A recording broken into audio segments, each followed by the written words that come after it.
All right. This is your host tonight, special guest host, Coach Dan. I can't believe it tonight. JB has let me play here. Um, Mitch is doing very important things in Utah, important to the state of Utah. JB is just coming back from vacation.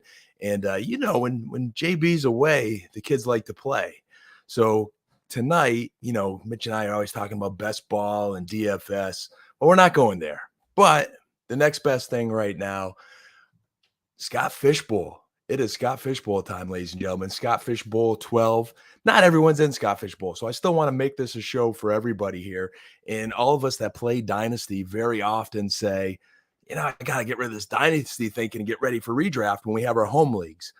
My guess is most of our Dynasty community is playing in home leagues coming up.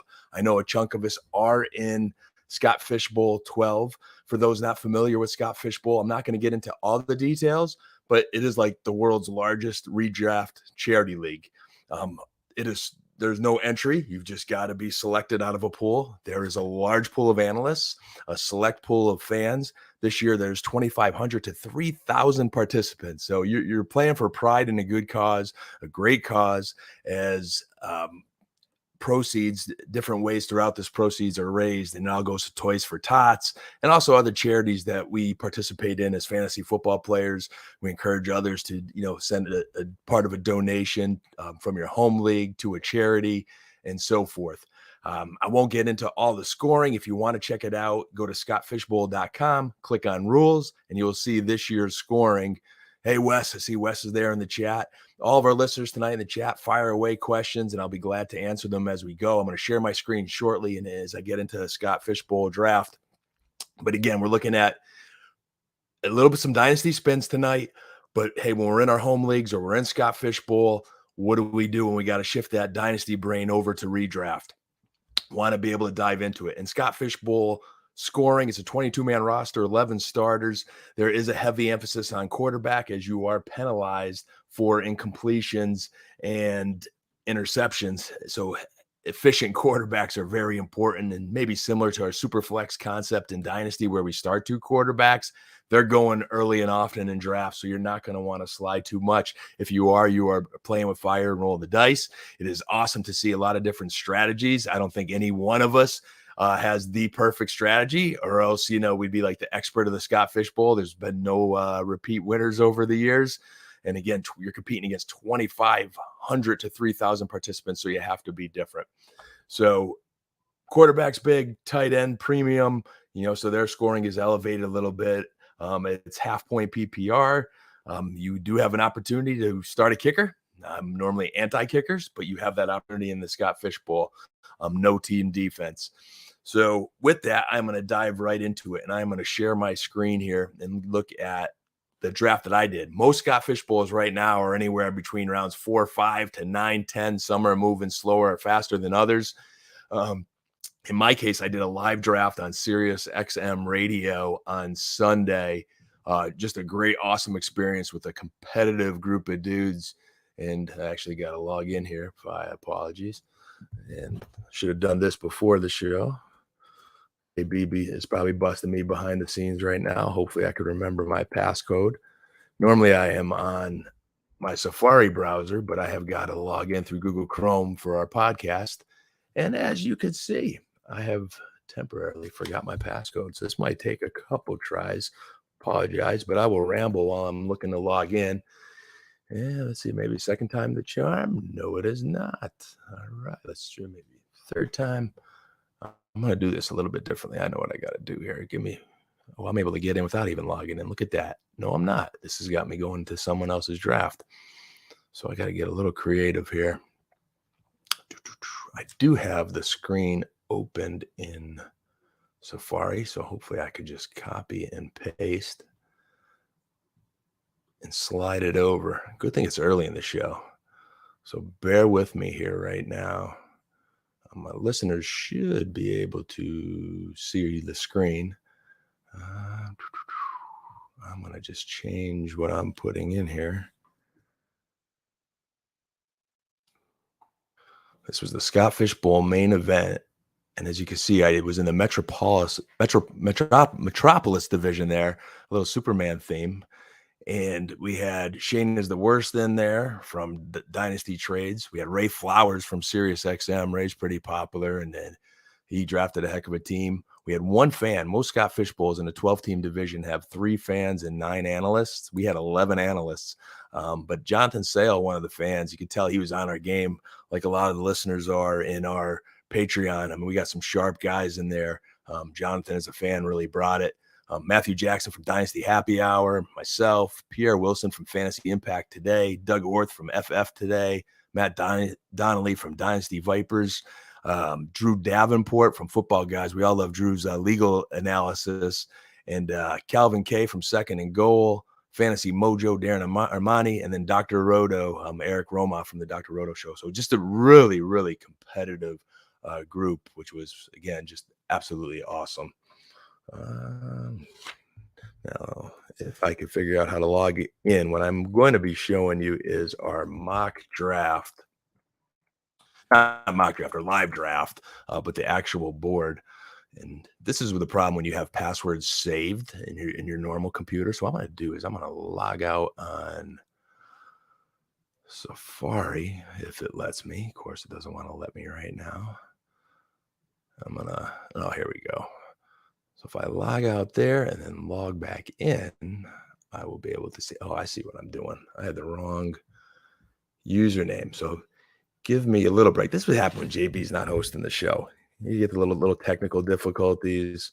You know, he's going to bust me after. But once we get flowing here, we're going to crank it up. All right, this should do it now. I got the right actual, there we go. I'm in money. Let me save that.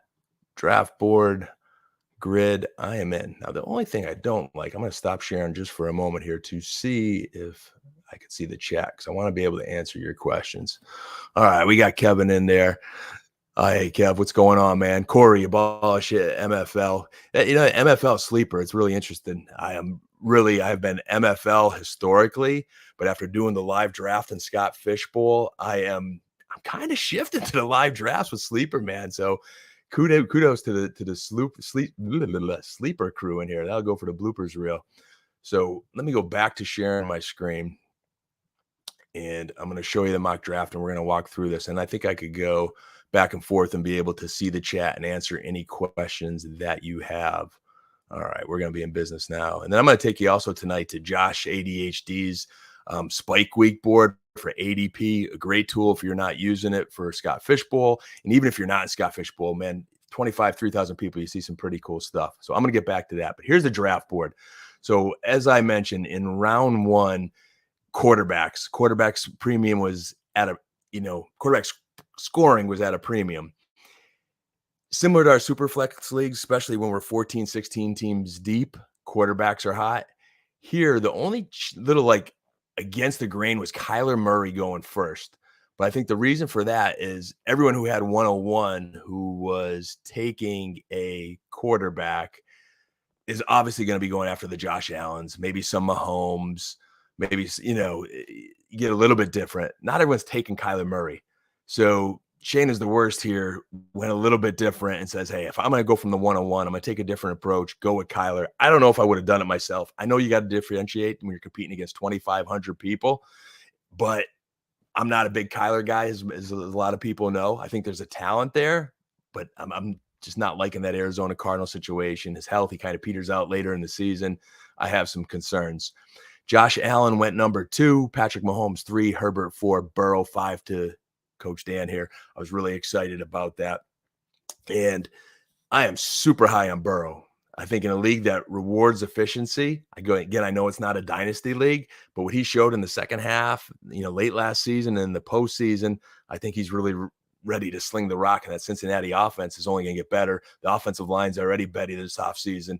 So I expect him to protect him more, which should only lead to more production. I don't think anything's going to plateau there. Jonathan Taylor and Christian McCaffrey were the bell cow backs that went in the first round. Other than that, everything was quarterbacks. I could see that. I know for all our listeners, whether you're in Dynasty or, again, as you're shifting your mindset to redraft, I mean, anytime you get a back that's going to get the volume of these guys, go for it. I would not be worried about Christian McCaffrey's health this season. Even in Dynasty, I think he's got some good years ahead of him. He's still relatively young for a running back, and I think he's going to be absolutely fine. So I wouldn't shy away there at all, especially now getting Baker Mayfield. He has just enough of an upgrade of a quarterback to help keep that offense on the field a little bit longer. Lamar Jackson, Aaron Rodgers, Tom Brady. Now, this is where, hey, we talked about if you have a league that has a quarterback premium and we're trying to shift away from the dynasty brain for a little bit in our home leagues, whatever it may be. Hey, Aaron Rodgers, Tom Brady, there's no reason, to have two of the greatest quarterbacks, the GOAT and Brady, who's got all the offensive weapons around him. There shouldn't be any reason, I don't think, to be concerned about Brady this year. And then Aaron Rodgers, same thing. I know we're all going to miss Devontae Adams on there, so maybe the ceiling's a little less. Maybe they lean on the run game a little bit more, but he's still Aaron Rodgers. I feel like he can make any offense good as long as he has the O-line to protect him, the run game to take the pressure off, which he does. And I think there's enough weapons in that offense. It may be a little bit of a slow start. You're getting Christian Watson acclimated. They've got to just find some new chemistry in that offense, but I think they get there. And then Russ Wilson, I think he's going to be rejuvenated in Denver. This is another guy. It was a Hall of Fame trajectory career. And then, okay, yeah, I know he's getting up there a little bit, but he's still younger than Brady and Rodgers. And look at how many good years these guys are having. So if he could just show he's healthy, which, again, no reason to think he shouldn't, with Jerry Jeudy and Cortland Sutton, I think Big Russ is back in this conversation of quarterbacks. And then Dak rounds out the first round. So again, if we're in redraft versus dynasty, if this is dynasty, Dak goes ahead of a bunch of these guys here, specifically Rodgers, Brady, and Russ. But in redraft, depending on what you think of the Cowboys this year, I'm a Cowboy homer. I love Dak. This is actually the first year I didn't take him in the Scotfish Bowl, going with Joey Burrow early, and I didn't get the opportunity for him to slide to me in the second round. Otherwise, I would have doubled up, took two quarterbacks, and took my boy. But I could be not biased and put a guy like Burrow or Herbert in front of him. Outside of CeeDee Lamb, who I think is going to take a big jump this year. I do like Dalton Schultz. They got questions on the rest of their receiving corps. I don't know how quick Tolbert's going to grow, when Gallup's going to come back. If teams figure out how to kind of contain CeeDee Lamb at certain points, is there any struggles? Does the O-line stay healthy? There's just more question marks there than I would have with some of those, Joe Burrow, for example, in Cincinnati. So we will see. Then he goes back and he takes Justin Jefferson. All right, now we're getting into the elite wide receivers. You got, Jefferson, Kupp, Chase. They're the guys we're looking at. JJ was the first one to go off the board here. And then Travis Kelce. So now we talked about tight end premium. Again, dynasty, we're starting to get a little bit worried about Kelce. He's not going in the first round like he used to. Even in a redraft format like this with the quarterback premium, he didn't go in the first round. And then ultimately, I'm going to start zipping through these early rounds more, because I know a lot of our listeners are in the further rounds. And I will get into a little bit more of the strategy, but I'm kind of setting it up here with these first two rounds.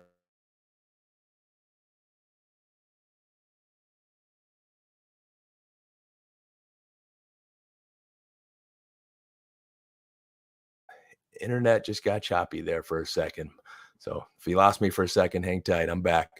Kelce, then the quarterback run continued here. Okay, you got Derek Carr, Jalen Hurts, high upside this year with the Raiders offense, with Hurts and the Eagles offense. Those guys could be gems. In dynasty, maybe we're a little more concerned about Hurts because Eagles have some draft capital. They could potentially go in a different direction next year.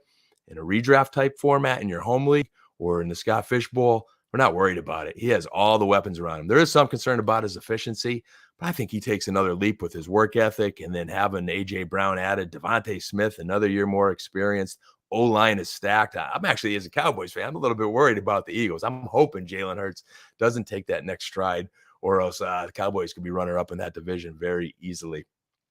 But I'm kind of banking on Dallas having a better defense and a better quarterback. We'll see. Then from there, Cooper Kupp goes. So we talked about those elite receivers. So a lot of these teams early are we had two teams that double stacked the quarterback with the Rodgers Hurts combo and then the Brady Carr combo. Other than that, it's mixing it up a little bit. McCaffrey, Stafford, JT, and Cousins in a high efficiency league, redraft type format. You might take him a little bit earlier. Najee Harris. Now, this was the toughest decision I had in this draft. my goal going in, I like stacks if you follow me in the Discord, especially when it's DFS season. And I kind of cheat to all formats. I think if your guy's going to have a good season, your quarterback's going to have a great season. I want that running back or his weapons that he's going to be throwing to this year. So if I get their number one weapon, great. If I could get out, secondary weapons, great. But in this case, I went into this draft thinking I was going to get, looking at ADP, having an idea, doing a bunch of mocks before the draft. I thought I was going to come out with Burrow, Chase, Tua, and Tyreek Hill, or if Hill got sniped, I would get Waddle. So it came to me here at 208, and Chase was on the board, just like I wanted. But the only thing in all the mocks, Najee Harris went before me. I wanted my bell cow running back, my anchor running back. Harris was the only guy left on the board as far as my elite running backs. Eckler, I worry he's not going to score as many touchdowns this year. Hopefully, this is some advice as you guys go into your redraft leagues too, thinking where these guys are landing. Eckler, I love him this year. I love that Chargers offense. If I had Herbert in the first round, maybe I would have went Eckler for that stack. But I could see some regression in touchdowns there, and I see Herbert maybe throwing for a few more. And then Derrick Henry, again, it is half point PPR here. So, but that Titans offense losing AJ Brown, they've got a lot of ifs. Does Traylon Burks make up for AJ Brown? Does my boy in the slot? I'm drawing a blank here on the rookie receiver they drafted in the slot. I'm hoping he projects as a starter there and gets in there. But we're relying on two rookies in that passing game. I'm definitely concerned. Does Austin Hooper become a weapon? I'm not sure. So there's a lot of concerns in Tennessee. I can see him stacking that box at Henry, coming off an injury, getting a little bit older. I think he's a freak, so I don't think the wheels fall off Henry just yet, but I'm going to go in a different direction. So to me, Najee, when I look at the backups behind him, I don't see anybody touching his carries or touches. I have no worries of anybody behind him, similar to McCaffrey, although Dante Foreman comes in this year, and I kind of like Dante Foreman. Does Foreman snipe a couple of touchdowns or take a few carries to keep McCaffrey healthy? Maybe Carolina has a little better effort. And then Jonathan Taylor, he's just, I think, the best running back in football. But I do see Nyheim Hines sniping him from time to time and having a role. I don't think anyone has a role with Najee. You got Trubisky and maybe eventually Pickett as the quarterbacks. They got to take pressure off. I think Najee Harris could have a McCaffrey type, Taylor type potential year. So I just couldn't turn that up, man. That was the reason with my thinking there. And then the round wound up with the tight ends. We talked about that tight end premium. Kelsey was off the board early. Then Pitts and Andrews went next. So the first two rounds were really interesting, really competitive. It wasn't really in this format any big surprises.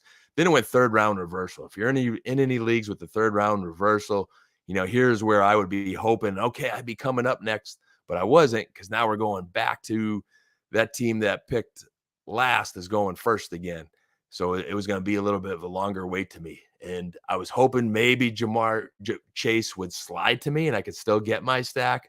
But unfortunately, what I've been seeing in a lot of these Scotfish Bowl leagues is teams love to stack Jamar Chase and Justin Jefferson. And how can you not? Like, that is just scary good at wide receiver. So we got a team here starting off with Prescott, Jefferson, and Chase. And then they know the quarterback premium score, and they went with Justin Fields as their next quarterback.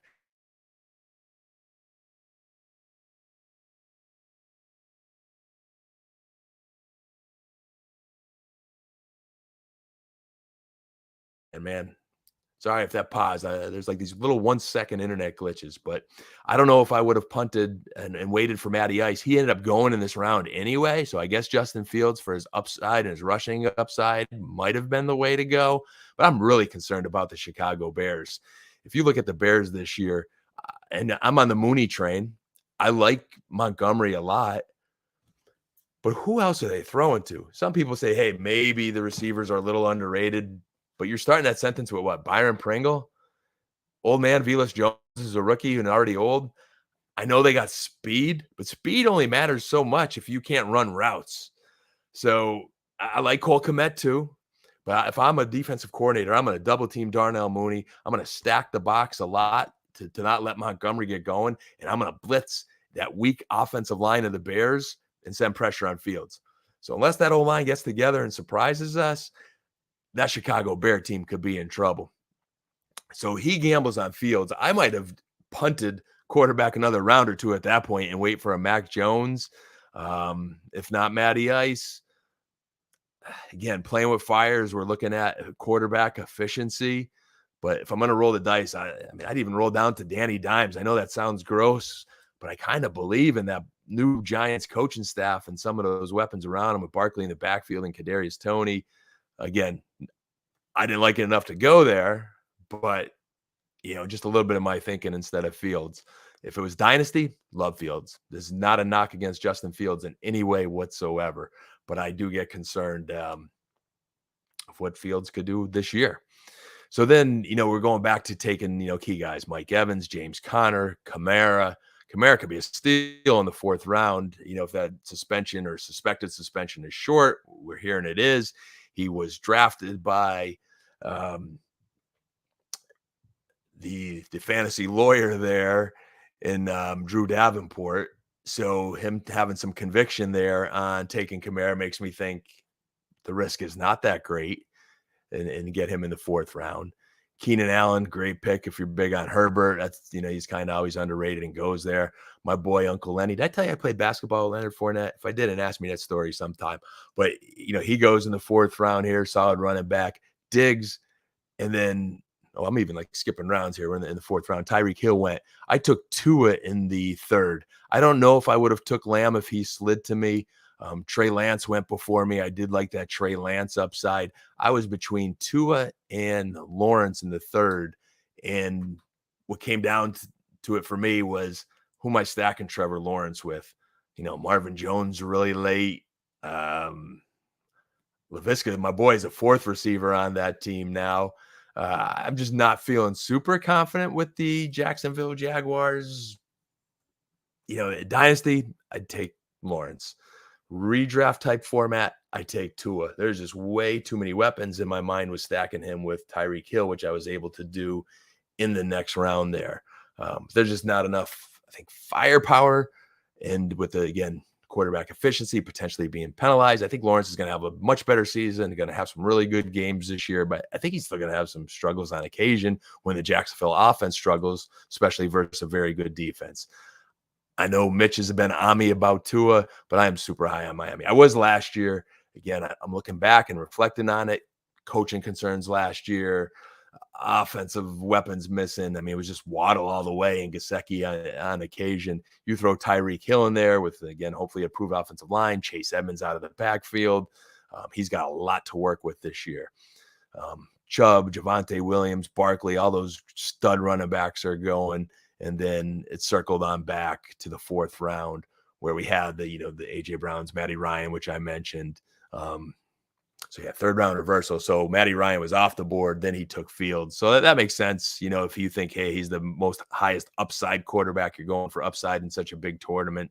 I still might have slid and went with efficiency with someone else. I'm not sure. That is one of those, I think, tough decisions in the draft. So I don't know if anyone in the chat here tonight is in the Scotfish Bowl, has any questions. We're starting to get to the middle rounds of Scotfish Bowl drafts now, which are really interesting. You see all the quarterbacks going off the board early here. So now in these middle rounds, it's how do you build your roster? If you are on that train of building those 2 quarterbacks within the first 3-4 rounds, with most teams did, then you get to those points where, you have the big 4 tight ends. And if you take one of those big 4 tight ends, you're probably a little thinner at running back or receiver. If you don't take those big 4 tight ends, when do you get the next one? I waited to round 9. For me, in this chart here, tight ends are highlighted in orange. I wanted to get as many running back, receiver potential studs as possible. And that is why after Tyreek Hill, I went with Cam Akers in the 5th round, super high on Cam Akers. He's the one guy maybe of my sleepers this year. I don't even know if I call him a sleeper, but guys that I am high on that I'm worried about. All right. He's the one I hope I'm not wrong about, but I'm putting my money where my mouth is. I've traded for him in dynasty leagues. It's the defending Super Bowl champs. I think I mentioned the last Dynasty Theory pod. He's skipped vacation this year. He's at the facility working out 8 a.m. every day. 2 years ago, I just absolutely loved him on film. So I think he's 2 years removed, now from that injury. I expect a return to health for Cam Akers. Round 5, I had a little bit of a reach with Gabe Davis. All right. Now, actually, before I skipped to Gabe Davis, Cam Akers, my decision was Cam Akers or Zeke Elliott. And I'm a Cowboys fan. How about that? But Tony Pollard's there in Dallas as well. Again, some questions there. I just was slightly higher on Akers, and that's where I went. I was also looking at bye weeks a little bit here during the Scotfish Bowl. Again, when we get to the playoffs, I have only one guy, and this is a good tip as you guys are drafting. Redraft, you may not have to worry. You won't have to worry about this as much. But in Scotfish Bowl, the playoffs start in week 12. Other than my fantasy sleeper, Tommy Tremble, all my guys' buys are week 11 or before. So when I get to the playoffs in Scotfish Bowl, which I am determined to, I will not have to worry about bye week. So hopefully that theory pans out. Then I took Gabe Davis, like I said, in round 5. Now, this was really hard. So it came to me with Gabe Davis. Rashad Bateman went 2 picks before me, Courtland Sutton 3. I was not taking Sutton. I'm higher on Judy. Bateman, if I had Lamar Jackson, I would have went with that stack, but I didn't. So at that point, I went with Gabe Davis. And I was between Gabe. McLaurin was on the board, but I'm like anti-Washington and Wentz. Mike Williams is probably the guy maybe I should have took. DK Metcalf was a guy I was considering. Geno Smith and Drew Lock still scare me. I am holding hope Jimmy Garoppolo goes there, even though it's an interdivision trade. Those rumors are surfacing. We'll see. Mike Williams, if I had Herbert, I definitely would have went with him. But I'm just really high, super high on that Buffalo offense. And part of my strategy was a stack with a playback. If you don't know what this is, I do this a ton in DFS. And I kind of look at this big tournament as when you get to the playoffs as a DFS bracket. So in week 17, you'll remember, I think last year, was it week 17? I think it was late in the year. It was to get into the playoffs, the Bills and the Chiefs. And it went like triple overtime. It was like a beyond shootout. It was a fantasy football dream. You get those games that are going to have a projected Vegas over-under of over 50 points. And you have fantasy guys from both teams, and that game does go off, you are scoring a lot of fantasy points. Now, I get there's no guarantees of me getting to week 17. I got to win my division first, but I'm banking on my rankings and all my offseason studying to help me win the division. So if I, go with Gabe Davis instead of Mike Williams, this isn't Dynasty. I'm not really sweating that. I think both players will help win games at certain weeks. But if I don't win this whole tournament, it's not a win to me, just like DFS or best ball even. Another great example, same thing I'm doing in best ball. My goal is to win the whole $1 million, the whole pot. If I win the division and I get a couple $100, that's great. In Scotfish Bowl, if I win my division and get that pride, that's awesome. But I am in it to win the whole entire thing. So to do that, I know I've got to exceed in those playoff weeks. And in week 17, if I'm there, I don't want my best guys going up against maybe a tough defense or not an ideal matchup, or I have my best guys. Who are they playing? In week 17 this year, the Bills are playing the Bengals. There's no reason Joey Burrow and Josh Allen should not shoot out. So I got Burrow. Unfortunately, I did not get Chase, nor did I get T. Higgins. So I had to use secondary stacks later on with Hayden Hurst, and I think I got Tyler Boyd. Did I get yeah, I did. So I got, they're going to have good games too. It's not always going to be Burrow and Chase's teams try to defend and stop them. So I've got a Cincinnati Bengals stack that I think is going to do really good all year. And then in week 17, when that matchup happens, I have Gabe Davis, who I'm banking going off. Hopefully I get that 4-touchdown game again. And I have Dawson Knox, who I think is going to have a real good year. It was my first tight end taken. So that's the playback theory. I know in our underdog channel there in our Discord, we have a lot of best ball conversations. We talk a lot about those week 17 stacks. We even look at week 16 to get to week 17. So I started looking, okay, who's a good matchup? If I have Mahomes in week 17, they're playing the Broncos. man, I could see a Patrick Mahomes, Russ Wilson shootout. Okay. And in some best ball leagues, I have that stack. Week before, week 16, I think the Broncos play the Rams. They could have shootouts 2 weeks in a row.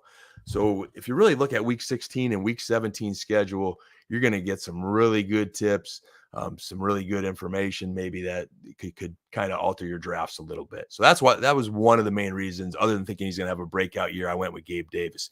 Gabe Davis is a 22-year-old dynasty, to me, prospect, a guy that's getting better every year. I don't think that 4-touchdown game was a complete fluke. All right, I don't think he's going to get 4 touchdowns. He may not get a 4. I doubt he's going to get a 4-touchdown game all year this year, but I think he's going to have some 2-touchdown games. I think he's going to have a lot of catches as teams try to take Stephon Diggs out. And in Dynasty, I would like to be that guy that when Diggs declines, I've got the Bills' next number 1 receiver, which could be Gabe Davis. So I think there's definitely something there. Then I went Miles Sanders. Just looking at that Eagles offensive line and offense, I know the Eagles backs are frustrating, but to have 3 really solid running backs, I felt that could allow me to look at some other positions, be as competitive as anybody at running back, competitive as anybody at quarterback. Tyreek Hill, Gabe Davis, really confident in them. And then I went Jerry Jeudy to complete my 3 starting receivers.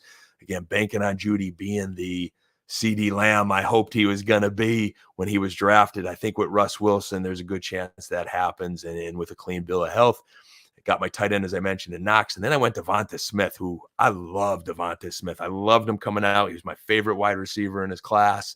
And despite my Eagles hate, I'm able to put that aside here in this format and have him as a flex option. I follow that up with Brandon Ayuk. I am not buying the first half of Ayuk's season last year. I'm buying the second half of Ayuk's season there. One question here, when did Ertz go? So someone's probably looking at their tight end situation. Zach Ertz, to me, is one of the most interesting players. Zach Ertz went in round 7.6 in this draft went Zach Ertz, tight end 9 overall. I struggle with that. I know he just gets open and became a Kyler Murray favorite, but when you draft Trey McBride and then you bring in Hollywood Brown, Hopkins will be back the second half of the season. Rondale Moore should step up a little bit. They don't have Chase Edmonds, so there's some catches out of the backfield that maybe disappear unless, I don't know. I think Connor's going to be a bell cow, so he's got a lot of value there.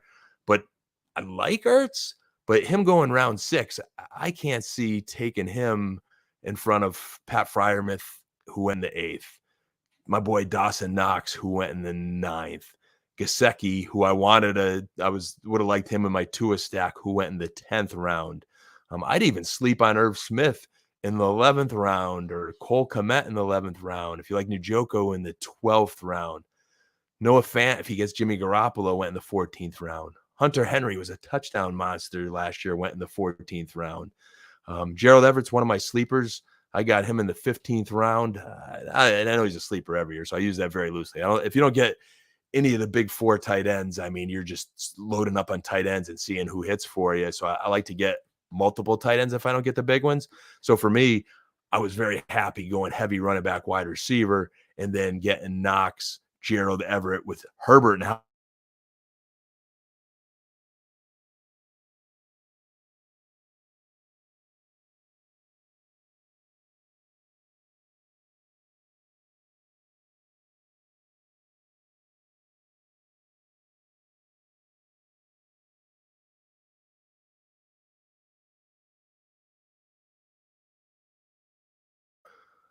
always seems to happen. All right, we're back here. Again, if I ever have like that 1 minute 30 seconds, it's only been like 10 to 30 seconds. I get this little internet glitch. Just have a drink, have a toast. I'll toast to you right now. Thanks, Owen. I appreciate you, man, there complimenting the show. Again, a little different twist than our normal Dynasty Theory here this weekend. Again, JB is just coming back from vacation, and another newborn in the house. Mitchell's doing important things for the state of Utah, so that they let me come out and play and do a little Scotfish Bowl redraft special. But great question on Ertz there. I'm happy that one was brought up, because his landing spot is beyond intriguing to me in Scotfish Bowl here. So as we're going through these rounds, and I mentioned I took the Devonta Ayuk in rounds 10 and 11. Then round 12 got really hard for me. I was starting to look at the running back board, and it was really thinning out. So keep that in mind. Like, I'm seeing some teams punt running back in those rounds where they're not crazy about these guys. And I'm going to list these guys for you. And I really want to have a conversation about them because even in Dynasty, they are really intriguing to me, whether it's Dynasty or your home draft or Scotfish Bowl. Montgomery and the Bears, I'm concerned about that they're going to just stack that line, and there's no ceiling for Montgomery. I like him as a running back. Like, I love him having him on the Dallas Cowboys. Love David Montgomery as a running back. I don't love him on the Chicago Bears this year because of the situation.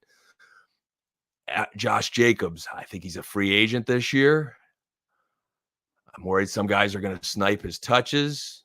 There's a little bit of uncertainty with him, but I like him a lot. I just love that Raiders offense. They're not going to stack the box. Good luck covering Adams, Renfro, and Waller. That's just going to be, I think, a very efficient offense. Travis Etienne, I think there's pedigree there. I mean, that guy was, man, he was blazing out of Clemson. I really liked his potential. I think he's going to be their guy. I think it's going to be a while before James Robinson comes back, but James Robinson will eventually come back. Jags are still developing. Again, in redraft format, there's some uncertainty. Breece Hall, I love. He's going in the middle. But again, Jets, I'm thinking the Jets are just like a year away. That's a little bit of my take on the New York Jets. I look at that offense. I'm greatly intrigued about them. It's kind of like, some offenses last year I was intrigued by. Some of them panned out. Some of them didn't. The Bengals panned out. It took them a little while to get going, but they panned out. Carolina, once McCaffrey went down, and never came to fruition. The quarterback situation got worse. Miami, I liked. It wasn't quite all there. Trying to think who I had in last year's sleepers, but I had like some offenses. I was probably like 50-50, but sometimes it's just 1 year too early. So this year I'm like, man, look at those, Elijah Moore, Garrett Wilson. They are some talented dudes. Both running backs in Hall and Moore are weapons. I think Zoma at tight end makes them a little bit better at that position as well. I love Braxton Berrios as a slot receiver, very talented dude. Corey Davis is your third or fourth wide receiver. So they've got talent, and their O-line's a bit better as well. But Zach Wilson's still in year 2. I think there's still some development for this offense. So I'm tempering my expectations for it to blow up. I think they're going to have some really good games. I think they're going to have some tough games. It's going to be, I think, a fun team to watch. They're going to have to score to win. I'm interested to see what their strategy is how much they could control the ball on the ground, drafting Breece Hall and still having Michael Carter. I think either of those guys could keep the chains moving. So some really intriguing running backs in that class. And I would add to it Miles Sanders. Again, just really liking that Eagles offense and knowing he does have the talent. It's just a matter of, will they give him more touches this year? Antonio Gibson, I'm a little bit off the Washington situation, but he's going in this range. I think I could see Brian Robinson dipping into those carries. McKissick, even though Wentz doesn't like checkdowns, he does get involved. I am a bit concerned about Gibson. Elijah Mitchell, I like a lot, but again, you always know how that Niners situation goes. He's got to prove that he's durable. I like the draft pick and price. I'm still holding a little bit of hope on Trey Sermon. We'll see. The Seattle situation, you got Kenneth Walker and Mr. Penny there. So we'll see who stays healthy, and if that offense could continue to move, there's some potential in those guys. I love the New England backs, Harris and Stevenson, and Clyde Edwards-Helaire. I mean, man, I know we're beating a dead horse here, but if there was ever a year I struggle to believe in Rojo, I think he's got a potential for a red zone role. Unless Rojo does dip into just that, then you're relying on the catches, which we know Rojo can't do, and the volume and some occasional touchdowns. I think he could have a very good year. But again, you got to pick your poison of those running backs, and you could talk yourself out of every single one of them. And if you do, then you're going to end up looking at Chase Edmonds is sliding. He went in the 11th round here. I think it's a very good value pick there. But everyone else, we're getting into handcuffs. I'm not on Cordell Patterson. I'm not on Melvin Gordon. I don't mind taking them as depth, okay, because I did that with Michael Carter. He was a guy that was hoping Breece Hall wouldn't go to the Jets. It did happen. But I think Michael Carter is one of the best number 2, along with Ramondre Stevenson, one of the best number 2 running backs in the National Football League. Kareem Hunt put him in that class. The Bills situation is interesting with Singletary and Cook. All right, but you see how this is thinning out.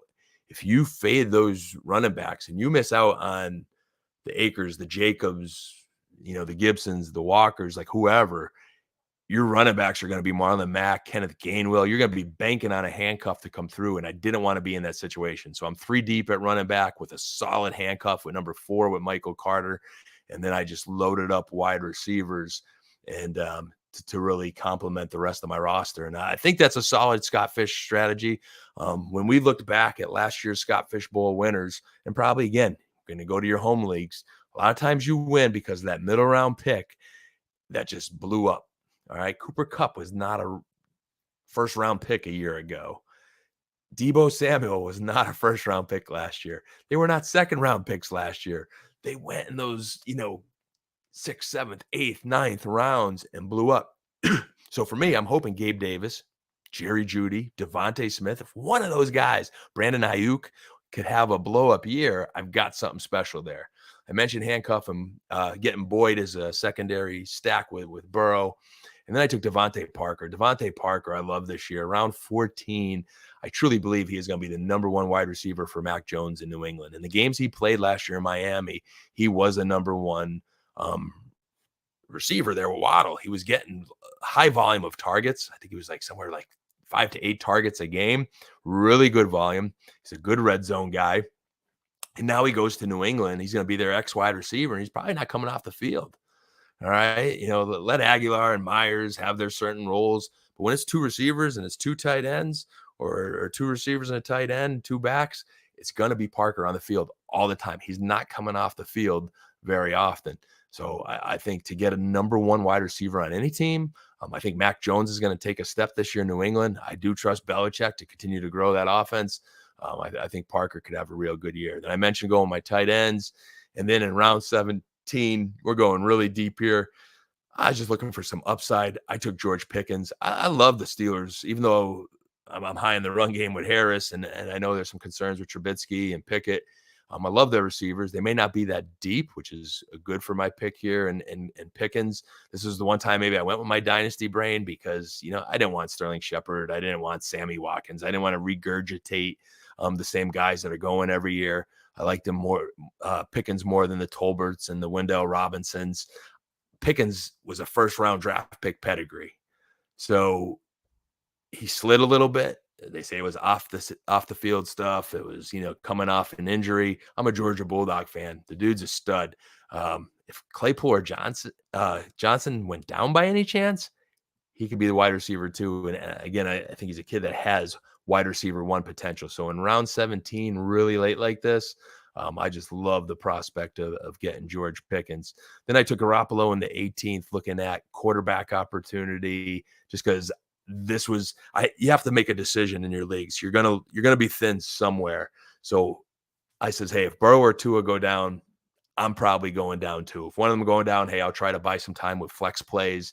I did throw a dart here at Garoppolo, as he was just one of those guys real late on the board. I says, you know what? If he does get traded, he's got an opportunity. If a guy goes down, he's probably one of the best backups in the league. So I did get a quarterback to give me a little bit depth in Scotfish Bowl. Fab's going to go quick. I believe you get $100 budget. I don't know if they changed that this year, but either way, if a quarterback comes available, people are going to blow their fab on it big time. So I wanted to have that. There's no trades in this league. So I do get a quarterback option. Mentioned you could get kickers. Now, last year I drafted, I think, 2-3 kickers. I might have 3 at one point. I did use them on occasion, and they were steady. They give you some consistent points.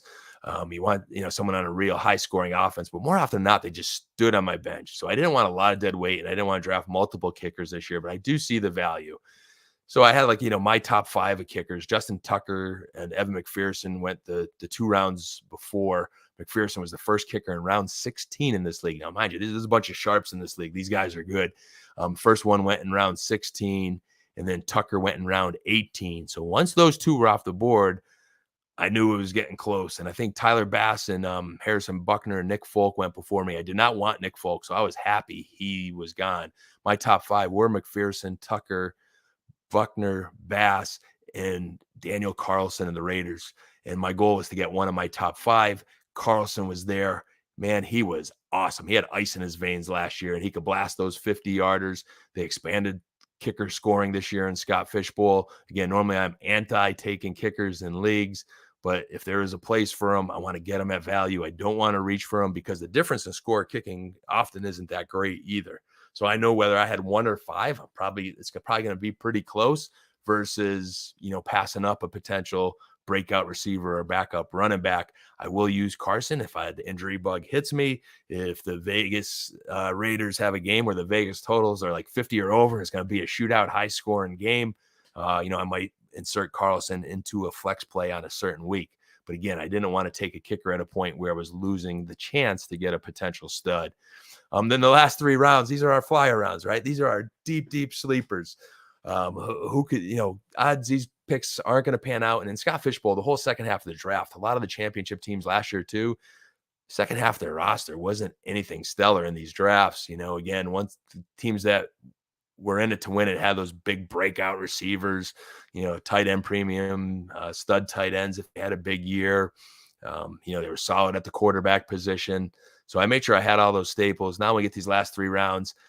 I needed a 5th running back. This was where I slid. I was debating, earlier rounds, the Dante Foremans, the Sony Michels, Kenyon Drakes. And I just couldn't bring myself to take those guys when I can get a potential tight end premium starting tight end, Devontae Parker, that could be a wide receiver 1, the talent of a George Pickens.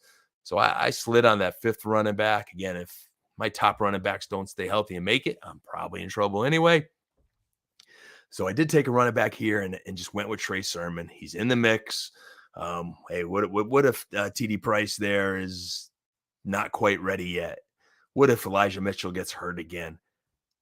We've seen this time and time again with Niners running backs. Maybe he's matured. He definitely was in great shape last year. I think it was a maturity thing, learning the playbook, being NFL ready. Sometimes that there is a learning curve for prospects. And, I hate to give up on a guy I was high on completely. So at a point where there's no risk in round 20, I took Trey Sermon. Round 21, I took my boy Devin Duvernay. And I want to talk about that a little bit. A lot of people who have Lamar are looking for those secondary Raven stacks. And I was listening to another show today, and they were talking about Tylan Wallace, Approach, the tight ends that they drafted. I'm not buying that. I truly think Devin Duvernay is this team's number 2 wide receiver. Now, with that said, I still waited to round 21 because I do think they're going to run the ball a lot. I do think, you got the Lamar show. I think Bateman's the number 1 guy, or Andrews, however you want to frame that. Andrews is probably their number 1 target, and then Bateman, their number 1 receiver. So they don't, and they're showing by drafting more tight ends, they're probably going to run the ball more and use the tight ends a bit more. But Devin Duvernay last year was kind of a sleeper of mine, and I think I was just a year early. It took them moving some guys. They've kind of told you what they're doing by the receivers they let go, by not bringing anyone else in. He's working hard. He was also a Peter King sleeper a year ago. I think he went to the Ravens camp and really liked what he saw. He thought Duvernay was going to break out as well. Guy's lightning fast. Like when he gets the ball in the open field, he could go. So I think there's some production there to be had. And, again, if it doesn't pan out round 21, I cut him and I take the best waiver guy available, or I might do that with my round 20, my 22 pick, Tommy Tremble. All right, here's the thing with Tommy Tremble. No one's talking about him. He is the team's starting tight end. So in round 22, I got a starting tight end when teams were taking platoon tight ends, backup tight ends, like the Kylan Gransons and the Foster Moreaus. Well, like in Dynasty, I think they have a role on a deep roster. Gronk, who's retired, went. Taysom Hill, I thought, was a good pick. There's some sneaky upside there, because that's another just freak of an athlete. God doesn't make humans quite like Mr. Taysom Hill there in New Orleans. So I thought that was interesting. But Troutman went a few rounds before. He's primarily a blocking tight end. Logan Thomas has injury concerns. Conklin's okay. Mo Alley Cox is potential, but he's more of a blocker too. I mean, he's an athlete, heck of an athlete. So in round 22, I got a starting tight end who's just, I'm telling you, he's just nasty. And, Coach Rule praised his upside, saying the ceiling's the limit. They're a team with some limited passing options, although I do think Terrence Marshall is going to be good this year. I'm kind of on that train again. He got sniped before I ever got a chance to get him. I was hoping to get him, but unfortunately that didn't work out. So that was my Scotfish Bowl draft. That was my strategy behind it. Hopefully I was able to touch on some of the sticking points of some of the other teams. If you have any other Scotfish Bowl questions, please let me know. And then I am going to stop sharing this screen, and I'm going to share one more. Another tool I definitely want to show everybody here that I think is very helpful.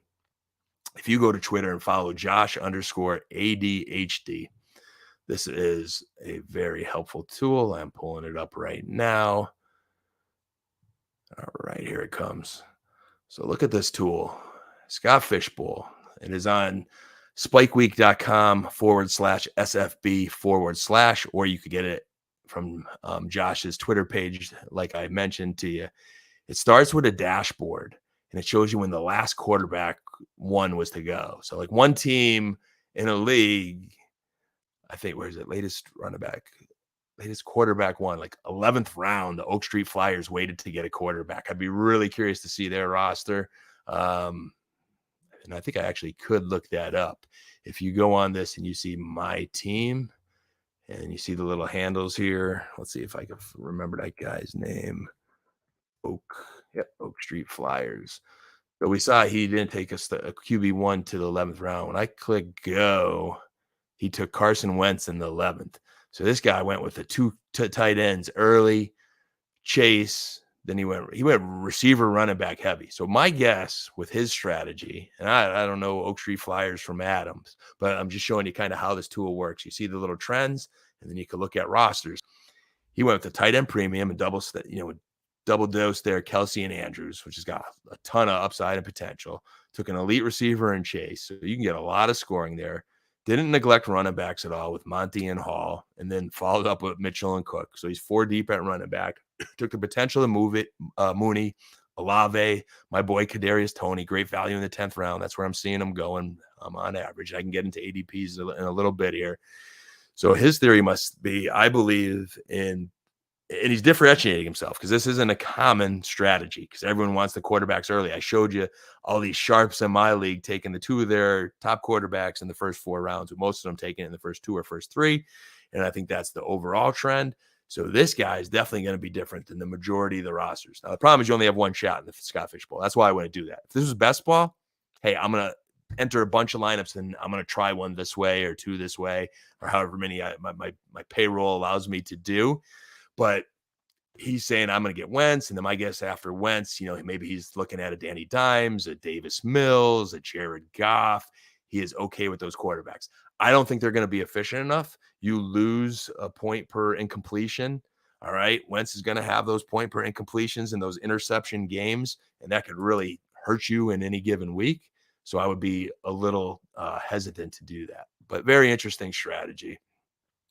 So now, and let me see how I'm doing on time here. I'm at the 52-minute mark. Look at that. I don't even have JB rambling. I don't have my boy Mitch and his pretty hair to distract me. And I'm 52 minutes into the show tonight. So there's definitely a lot of football to talk about. More things, though, if you want to. So they're the trends. Last running back taken. One team, 0 running back strategy, waited to the 11th round. One team waited to the 8th round to get a receiver. One team punted tight end all the way to the 16th round. We have, unfortunately, enough time to go through all these trends. Latest kicker, 22nd round. You see the little runs that go on in these leagues. This Louisville, Kentucky league, 9 picks in a row were a running back. The Star Wars league had a 7 running back run. So there's a lot of different trends there. Most drafted teams, Bengals, Vikings, and Raiders are the 3 most drafted fantasy teams in the Scotfish Bowl. 764 teams took Cincinnati Bengals players, 668 for the Vikings. I told you that Raiders offense, 659 Raiders players went. Least drafted teams. These guys, 2 of the 3 are probably in my dysfunctional rankings. Definitely the Houston Texans. All right. Only 62 teams took Texans. And again, this is a draft with 2,500 to 3,000 teams. Now, again, they're still drafting. These numbers are going to change, but you're seeing the trends. Along with Houston was the Seattle Seahawks and the New England Patriots. So that's very interesting there. Lowest team ADPs. Kansas City, 16, average draft position, 16. I'm not even sure what that is right now. Fastest draft, Orlando Live right now is in the 15th round. I don't know, I guess it's live, but maybe they're just did most of it live, but not all of it. I know some of them were like that. Slowest draft, 103. There's actually a draft stuck at 103. I'm curious what that is. It might be a little skewed, those last two statistics this year, because there's drafts going at all different times in different formats. Scotfish got incredibly creative this year. Very impressive. ADP, this is awesome. Position by position. Josh Allen, average ADP 1.3. All right. ADP last 5 drafts, number 1 overall. High is 1, low is 5. Josh Allen has not went lower than 5 in any draft. Allen's followed by Herbert, Mahomes, Jonathan Taylor, Lamar Jackson, my boy Joey Burrow 6th. I'll take that. Some leagues, Joey Burrow went 13th. I could cry just thinking how Joey Burrow could possibly have went 13th in any draft. Whatever division that is like doing cartwheels right now. Kyler Murray 7th, Travis Kelce 8th, Christian McCaffrey 9th, Tom Brady 10th. Look, you can go position by position. I'll show you running backs. My boy Najee 5th. So Eckler and Henry is most often going before Najee, which kind of makes me happy a little bit because that makes my roster maybe a little bit different than most. All right. In these leagues, you want to be able to be different wherever you can. See Matt Bridges there pulling for you. And Najee, I know you are, Matt, man. That's big, man. I'm your boy Najee. I'm stealing your thunder a little bit. I'm going with your boy there. And then what's cool about this, you look at Najee. So I'll click on Najee. They have a who drafted him link. I don't know why Deontay Johnson came up, but I'm going to put Najee in this here, if I could spell. It tells you who drafted the player you took. This is kind of neat for you guys in the fishbowl still that are still drafting. If there are certain people in the fantasy community that you follow, that you like to follow, you could put them in here. You could find other people's teams and see who they're drafting. I did that in past years when we were, I was going round by round. And if there's someone I respect and they have a sleeper, this is when I'm going to find out who their sleeper is. There's some high stakes people that really, put some big money into redraft. Nelson Souza is one of them. He's a guy I followed in redraft for years. He's a big spender. So I'd like to see who he's drafting in those later rounds, so forth, and see some of their strategies. But Najee drafted in 231 leagues, earliest pick 103, latest pick 311. Holy cow, RB8. Like I can just cry again. Certain leagues. That's one of those like Scotfish Bowl advantages. Sometimes you see some really values, of guys fall. But here at Najee, it starts with this highest where he went 103, and then other teams that drafted him. So if you know any of these teams, and it just scrolls all the way down. So I will be interested to see who took Najee with me. You could compare players. So Deontay Johnson just happens to be on my screen. So maybe you're trying to choose between Deontay Johnson and Terry McLaurin. I will put Terry's name in there with him, click go, and then it will show me where they are going in Scotfish Bowl. On average, Deontay Johnson's going 61st, Terry McLaurin's going 64th. 3 spots apart. That was a pretty good comparison by me there. I think JB and Mitch will be proud. You see the minimum they went, Johnson 38th, minimum for McLaurin was 49th. Maximum for Johnson was 76th, McLaurin 82nd, and there's a nice little draft chart down there. Again, you can see everybody's teams. You see all these graphics blowing up Twitter of everybody's rosters. Put your name in there, get yours. I think you could double click on the picture and somehow screenshot it, and then you have that. If you're one of the probability, if you're an analytic guy and you want to see the probability of you getting a guy, there it is. Roster builds. It shows everybody's roster builds, full rosters, partial rosters. If round 1 through 22, full rosters, you go by position, the roster construction, if they took quarterback, running back, receiver, how many tight ends and so forth, breaks it down in percentage. So this tool is just absolutely awesome. I wanted to make sure you were aware of it, you knew about it, and you had that information. So you got a lot of redraft, Scotfish Bowl analysis tonight. You got a good tool that I definitely wanted to show you. And let's see if I can make JB proud and do this right here. See, this is right. I need an intern. JB, can I have an intern for the next show? I definitely need that intern. I wanted to do the final thoughts clip, but I can't find the video, so I'm not going to mess it up. But my final thought tonight, if the inner child in you is coming out and you still pick up fantasy football magazines, this year I am asking that you pick up the Pro Forecast Fantasy Football Magazine. Why, you ask? Place to my heart. I share this on the Discord, so some of you already know this, but I'll show you a little more tonight. I did find the magazine. It was for sale at Walmart. I bought the last 2 copies in the Dixon City Walmart here in northeastern Pennsylvania. As you open up, you will get Coach Dan's rankings and my little analysis and article. The analysis and article is what I am most proud of. All right, because these rankings are already very outdated. I have updated them so much. I was fortunate last year, won the Fantasy Nation accuracy top rankings. So that's what kind of earned me an opportunity to be in the magazine. It's like living a kid's dream here and making a magazine. So that was absolutely awesome. And I was able to pick it up tonight. But in my analysis, I gave my elite targets, my secondary targets, some sleepers, and a little bit of the rationale behind how my rankings changed. So if you have an opportunity, get this magazine, and then you know how to follow me on Twitter, FF Coach Dan. I'll be happy to go into rankings, to DM me, message me on the Discord, wherever you could get me. And I'm obviously always happy to help you all win your league. So just over an hour, JB is going to kill me, but when you let the kids come out and play, that's what happens. Good luck in your Scotfish Bowls, your redraft leagues, and look forward to talking some more Dynasty in our Discord. Have a good one all. See you next week.